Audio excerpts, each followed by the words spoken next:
If you please take your seats, I'd appreciate it. Because we're going to invite you into the strategic planning retreat of Alliance Innovation Homes. We've got the big boardroom table here. We're in our offsite right now. And please play along with us, okay? So, like the hats, by the way? Perfect. The perfect board attire. So, I would like to welcome you to our board retreat. And our attendees here, we have as the CEO, COO of Alliance Homes, I have our Chief Design Officer, Terrence, here. I have Maria, our Chief Customer Experience Officer, and I have Art, who has our Chief Construction Transformation Officer. And we're sitting here and we're about to go through a little bit of our planning. So we're going to go into roll okay right now. Please play along with us. No jeering. So I've asked each of you to join me here this morning in our war room because it's time that we take a look at our current vision for Alliance Innovation Homes.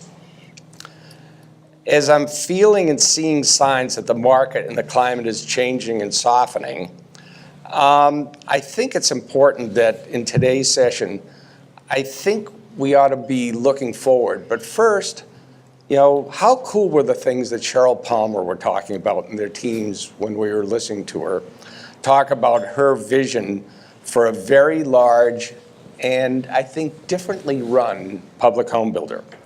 They're a powerful force in our market, and we better be on our A game if we're going to compete with them. You agree with that? Yeah, sure. Yeah. Absolutely. Yeah. Gotta be.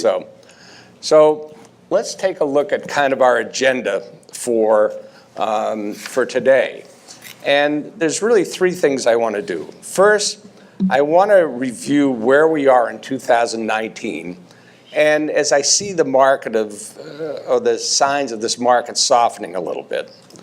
And building on that, I want to kind of look at our 2020 vision and focus. What are we doing to look forward to try to compete differently? And before we wrap up, let's plan on working sessions in the future because we're not going to be able to get to deep detail in this meeting today, but I think we can set an agenda for what we need to do. Sounds good. Sounds good, boss. Okay? Yep. So kind of the view of where we are right now. So the first thing, the market is tightening from where it has been. And it's becoming more difficult for us to perform as a business if we don't do things differently. There are several significant challenges that are out there. The first is that our productivity is not improving, and that productivity isn't allowing us to drive our costs down while we have pressures coming the other way that tend to drive our costs up. So if you look at it, our land prices, you know what? I don't see them getting any better. In fact, they're probably going to get worse. When I look at the regulatory burdens that we're having to do, it's killing us. Labor shortages and the availability of quality trades, it's getting slightly better, but nowhere near as fast as we need to. The cost of our products and materials is going up. And we have well-heeled competitors entering the industry from other parts of the country and, frankly, from abroad. And the existing housing market, remodeling market, has become a serious alternative to new, unaffordably priced homes. So with this kind of a background, it affects our profitability as a company. And you know what? If we don't do something different, we're just going to continue on this trend that allows us to wither away. And frankly, I'm not going to allow us to wither away. So how's that for a reality check, huh? Yeah. Okay. Okay. So let's take a little bit deeper look at the issue. I pulled up some data that this is the average annual production of housing by decade. So if you look back in the 1950s, we were making about 1.3, 1.4 million housing units a year during that decade. If you go back and look at this last decade, we're actually producing about a little over 1 million average for the decade. I mean, consistently beforehand, it was about 1.6 if you look at the million per year. So we're underproducing by 600,000 houses a year, which is 6 million houses we underproduced in the last decade. There's no wonder we feel an affordability problem. That's, Cheryl talked about, this world out there. There's plenty of opportunity, but how do we get to it? Interestingly, the mix has been that a lot of the loss has been on the lower end. If you look what manufactured housing used to be compared to what it is right now, you know what? There's an opportunity there. What does the new manufactured house look like? How do you get the productivity that used to be there and bring it back? If you look at it, I thank the folks at RCLCO for this information. As the market has come back, if you look, the upper priced houses have come back to kind of where they were before, but what they call the missing middle, the $200,000, $300,000 homes, just have not. And yet that's where a bulk of the opportunity is. If we go through this kind of thought process, if we can figure out how to work at that lower end, there's an opportunity to just really differentiate ourselves. But I think we're going to have to think differently. We've talked about this in the past. I think we continue to do it. And the trick is productivity. If we can figure out how to be more productive, I think we can really make a niche for ourselves in the market. And kind of if we look at the things we're thinking about it, if we go around our vision wheel, our program is one where we have to, I think, both do for sale and for rent product. Cheryl talked about the cycle, but if we redefine ourselves as that we're in the shelter business and we don't care whether it's for sale or for rent, we're still providing homes for people, I think that allows us to take some of the cyclicality out of it and actually gives us an opportunity to go back into some of our partners that allow us to do off-site construction and takes that cyclicality out of their investment decision. So I think that's one thing we can do. I think if we look at the customer experience, can people order a home on a phone? Can it be as easy as renting or buying using your phone just like you do it as Amazon?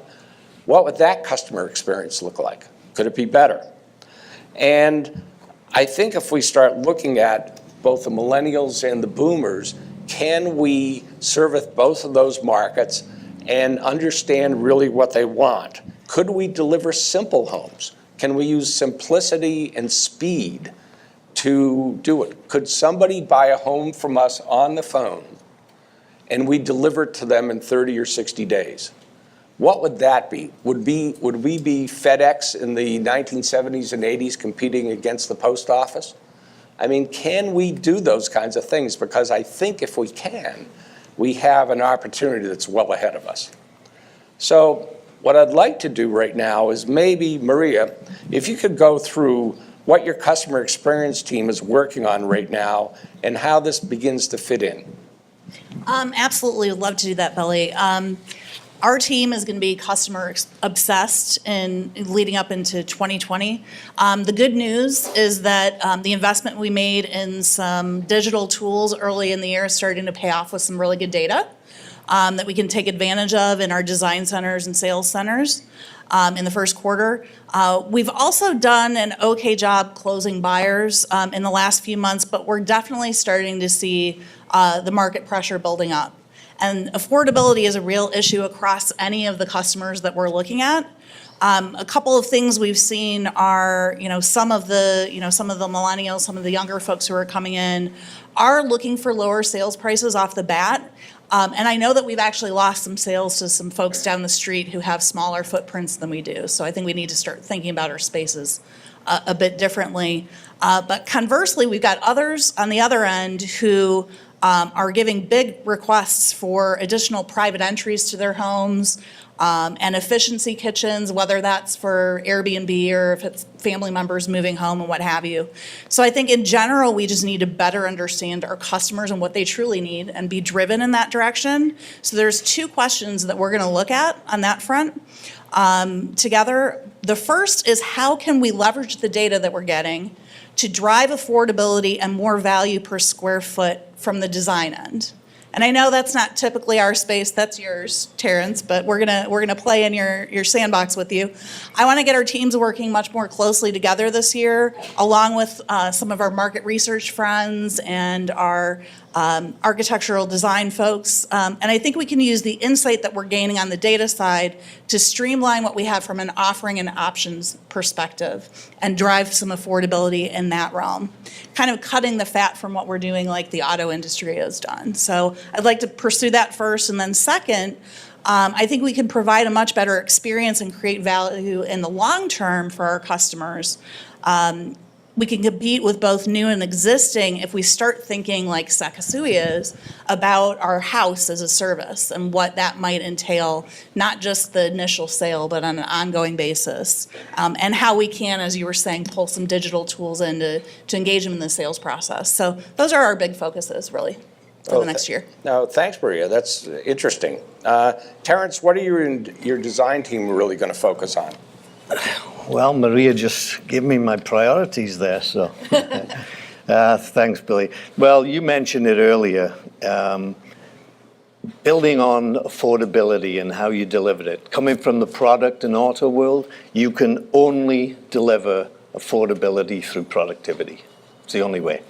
So to go after that, our teams, Art's, Maria, mine, we've been in silos to date. We overlap a bit, but we're going to get much more integrated as a team. Together, we're going to be obsessed with productivity. That's going to be our number one. How do we do more with less and better? Shared challenge, how do we design homes that are more desirable for our customers, more affordable, and more attainable for more of that market? So what are we going to do, my team? 5 things. Number one, we're going to stop designing home plans for some latest fad. We're going to compete or outcompete in the market using good design that really fits the buyers and what they want in simpler ways that they've never been offered or been available. Number 2, important to get costs down, is through higher density, more homes per acre.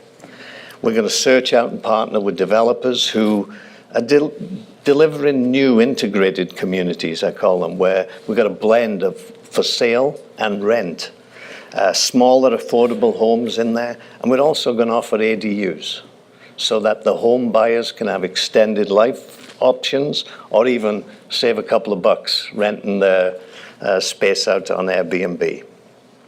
Third, we have too many home designs. We got to get rid of half those SKUs. We're going to reduce them, numbers. We're going to simplify the floor plans, and we're going to rationalize them as platforms. We're going to offer 3 core options to everything. Elevations, but not structural. Bathrooms and kitchens, A, B, C, and some of the technology options. Number 4, I hate to say this, not all of our plans are in 3D. We don't have a good handle on our technical documentation of all the critical parts. We're going to change that, integrate them all into our plan sets digitally. We're going to fully commit. It's been tough to go after BIM. We're going to fully commit to it. It'll be the backbone of our design production platform. We're going to define standards, performance standards for every key component, whether it be 2D or 3D cartridges for kitchens and baths. We're going to do it and basically create a whole digital DNA behind our business. Lastly, we don't do anything today with suppliers. They're big, multi-billion international companies. They've got R&D and innovation groups. We don't tap into that. We're going to create a new form of collaboration with them, whether it be for panels, modules, comfort systems, plumbing, or the whole connectivity. And the whole integrated off-site, we're going to partner with them. We're not going to invest in it. We're going to partner with them. So those are the 5 basic platforms that we're going to bring you. If we can deliver simpler, smaller, better homes, that will bring speed, it'll be affordability. And as we heard from Cheryl and my buddies back near Liverpool, all we need is love. We can do it. Well, thank you, Terrence. Thank you. Appreciate it. So, Art, when you look at your construction transformation team, what are you going to be focusing on? Yep. Well, thank you, Billy. I got to go right to what Cheryl said earlier, that if you have to have passion in what you do, I mean, that's what's going to make you drive to really achieve. My passion, it's all about collaboration. And it's going to start with this internal team here. Yeah, baby. We've got Terrence, we've got Maria, Billy, we're all working together. And building a collaborative relationship, really deep collaborative relationships with our suppliers and with our trades. We got to do that if we're going to be more productive and we're going to be able to deliver these affordable homes. We're going to start with how we're going to retool our entire supply chain so that we can deliver homes faster, we can deliver them to the quality that we want them to be. In fact, I got 2 mantras that I'm getting my team to really focus on. The first, quality. Because if we can't deliver what we are intending to deliver, we're not going to be able to stand behind what we put out there and give to our customers. The second is productivity. In fact, I even wrote a haiku just to keep everybody focused. When in doubt, this is what I tell my team. When in doubt, repeat. Quality has a dear friend, productivity. Yeah. Nice. The key to success for us is going to be defining clear goals, getting everybody on the same page so that they deliver exactly what our intent is. We're going to run our job sites like a professional dance company, well choreographed and inspirational. Our team at Construction Transformation, we're really going to be focused on taking Terrence's really very well designed, simpler designs and putting them out there. We're shooting for 30 to 60 days. I think we can do it. But being able to be repeatable and deliver consistent quality on the job site. Higher speeds, faster cycle times. Talked about off-site integration. That's going to be important. Right now, we're kind of dabbling in it, but how can we get as far as we can go with that, still be profitable, increase our speed, and get waste out of our system? Kitchen and bath units. With those designs, those modules, we might be able to fit them right into the process. We also need to continue to developing our Alliance Innovation Home Construction Standards, checklists, details, guidelines, things that our team can pull up on their phones, on their tablets, in the field, so everybody is on the same page. Share that with our trades, our suppliers. In fact, if we can continue to develop deeper relationships, we might be able to get a whole group of super subs that really know our standards and processes so that they're delivering what we're trying to deliver together. Everybody wins. Everybody increases their profits. We're developing a program for just-in-time training so that through their phones and tablets, we can pull up little instructional snippets on the job. If there's any question, pull it up, watch a video, see an instructional offering, and then we know what we're trying to do. The other thing that we're going to focus on are relationships and partnerships with our insurance providers and our trades and suppliers. Kind of like Allstate does or other car insurance companies do with their Safe Driver program. We're going to focus on real-time risk. We want to understand what exactly is our risk profile in real time, pulling from QA checks at the end of each home when they're delivered, but also on an ongoing basis so that we can get the best deals and our insurance providers can feel like they have a good book of business. This isn't going to be easy, but we have to do this. We have to eliminate waste from our system and be more productive if we're going to deliver these affordable homes. Our team at Construction Transformation is committed to doing that. Basically, we need to be like every other industry out there and have productivity levels much higher than we are today. Art, unbelievable. Great. Thank you.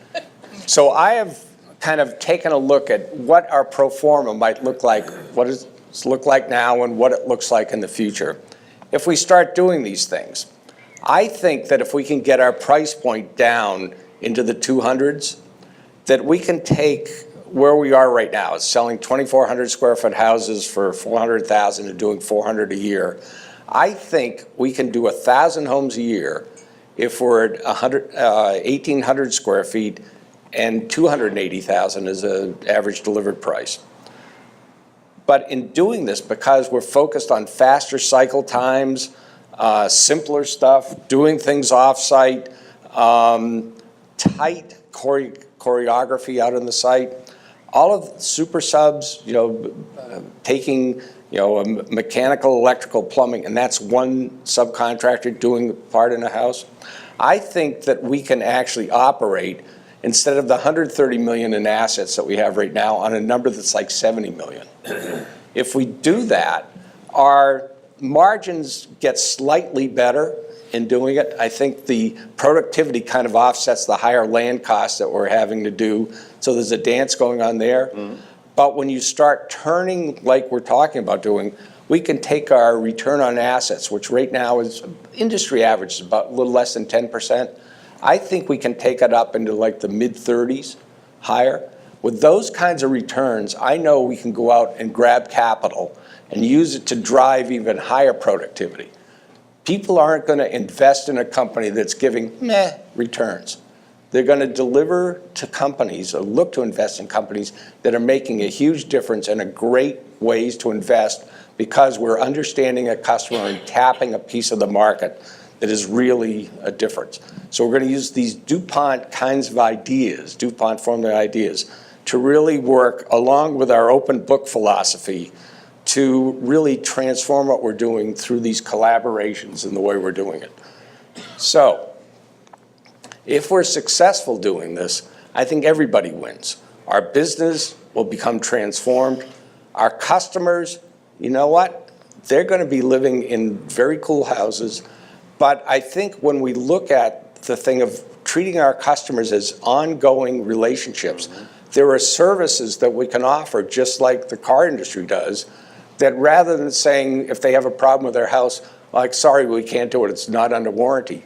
We should be able to say, no, it's not under warranty, but we'll take care of it and you can pay for us to do it. If we start putting our IoT sensors in the house, we can provide information to them, or they in turn can engage us to look at the predictives of their house and when are things going out of kilter, how do they make it a better living experience for them in their house. All I know is that if we have a different customer relationship, there'll be opportunities that come up for ongoing revenues that aren't there right now, and we're going to be thinking about our business a little bit differently. Our suppliers will win, our trades will win, the insurance side will win for all of us, and you know what? In the end, I think we can be transformative, and as a business, we can control our destiny and really survive and prosper.